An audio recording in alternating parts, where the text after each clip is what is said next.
at pinag-iingat na ng PNP Anti-Cybercrime Group ang publiko laban sa mga masasamang loob kaugnay ng inilik na mga impormasyon ng mga botante mula sa nahack na Comelec website. Mula sa Camp Crame, may report si Leia Ilagan live. Leia. Magandang tanghali sa Ilacay. Nagsimula ng gamitin ng mga masasamang loob ang impormasyon na nakuha sa nahack na website ng Commission on Elections.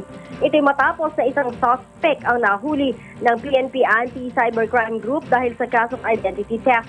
Ayon kay PNP Anti-Cybercrime Group Director Police Senior Superintendent Guillermo Eliazar, tumawag sa kanilang Union Bank matapos na makatanggap ng tawag mula sa nagpakilalang kliyente nila upang papalitan ng mga personal information dahil sa umano'y nawawala ang kanyang credit card. Kabilang sa pinapalitan ng suspect ay ang email address at telephone numbers. Kaya naman nagduda ang bangko sa ipinagagawa ng suspect na si Joseph Nicole Tanong, kaya't agad ang mga itong tumawag sa ACG. Sinabi ni Eliazar, isinalalim nila ito sa investigasyon hanggang sa isagawa ang entrapment operation at mahuli ang suspect sa labas mismo ng bahay ng tunay na may-ari ng credit card habang naghihintay ng delivery ng pinalitang card.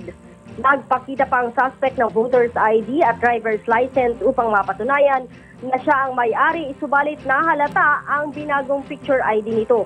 Kabilang kasi sa nalantad sa nahack na Comelec website ay pangalan, kompletong address, birthday, gender, civil status at iba pa.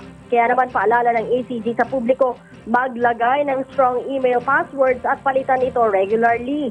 Iwasan din ang magbukas ng mga message sa email mula sa hindi kakilalang sender at maging ang pagbibigay ng mga impormasyon sa mga online purchase at online transactions. At para naman sa mga bangko, agad na itawag sa ACG sakaling may mga kahinahinalang transaksyon o pagpapalit ng mga impormasyon na itinatawag sa kanila.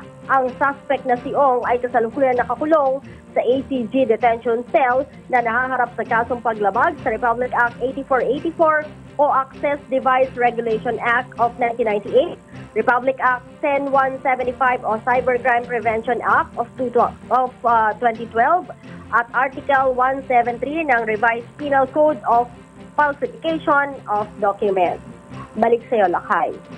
Maraming salamat, Leia Ilagan, nag-uulat mula sa Camp Crame.